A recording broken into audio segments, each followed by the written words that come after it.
Hi everybody, Wenzl from Hooch here. Today I want to talk a little bit about focus and directing focus, and I want to use this machine here to demonstrate my ideas. On a daily basis we walk around through reality and our focus is being directed constantly by forces that we're not aware of. Or maybe we are aware of them, but still they're directing our focus. For example, we go to work, we meet our boss is angry about something we did 2 days ago, and all his worries mix up with our worries and our focus is being directed and we are not in the moment. So, there is a really nice little technique called meditation that allows you to learn how to focus and direct your focus. So, you focus on the sensations of air that pass your nose as you breathe in and you breathe out. In the beginning it's extremely annoying and tedious because your mind constantly wanders off and wants to think about what's gonna happen tomorrow, what your friend might be doing. But what you want to do is you want to keep pulling your mind back and bring your attention back to the sensations around your nose. So if you do that for a while, every day, for an hour or two, you will eventually learn how to focus and direct your focus. Then you can start directing your focus on different parts of your body. That's called Vipassana meditation, where you focus on what do I feel right here. And you just focus on that for a couple of minutes, and what do I feel right here.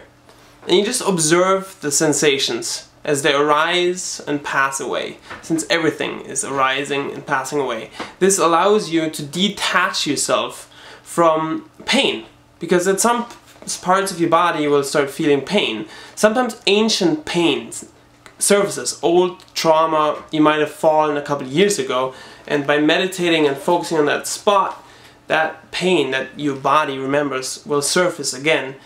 But with equanimity, by not being affected by the pain, you will learn to distance yourself from that pain, and you will learn the technique of directing your focus and not being affected by external stimuli. So then you meet up with your boss, he's yelling at you and you're completely calm and you just see, you know, what needs to be done and you do it the way it needs to be done without getting emotionally affected by it whatsoever. And that's completely attainable. It's just like practicing an instrument. You have to do it every day for a couple of years. And I want to demonstrate a little bit meditation in one of my pieces. And it's not composed yet, but I will simply start playing something, and my only goal will be not to think about anything whatsoever. Only to listen to the sound and proceed from there.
See right here, my focus got distracted because I was trying to do something.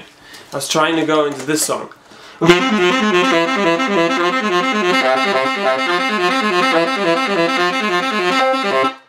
But that was an attempt.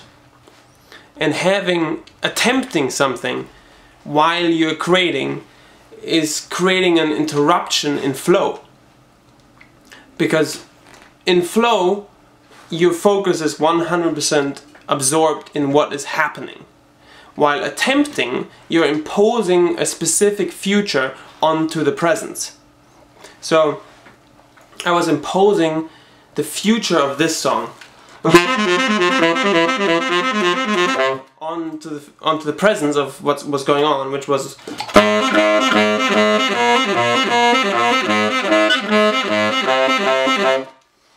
and it didn't work out.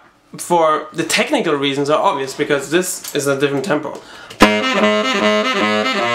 Subdivision of this would be, and I wasn't ready to play that song this fast, so that was a technical reason. But the spiritual, philosophical reason was that I was imposing a specific future onto a present. This is not a theory that just applies to music.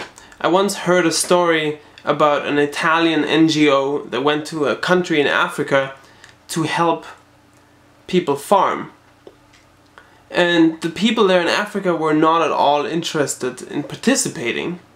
And the NGO actually ended up paying people to come to learn how to farm and paying them to go to the fields and to plant. They were actually using Italian seeds of really big, juicy tomatoes. And once all the crops were ripe, 200 hippos came out of the river and ate all the tomatoes.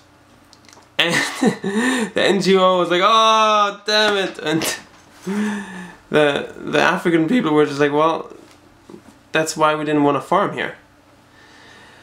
And the mistake that the Italian NGO did was that they went into a present, into a situation, and imposed a future that they imagined. They imposed a future that works in Italy. They used farming techniques that they have learned in Italy and tried to impose that to the present moment in Africa, where the reality was completely different. But you have to be in the moment, in the present, constantly aware of what's going on, and just support the positive realities that are emerging.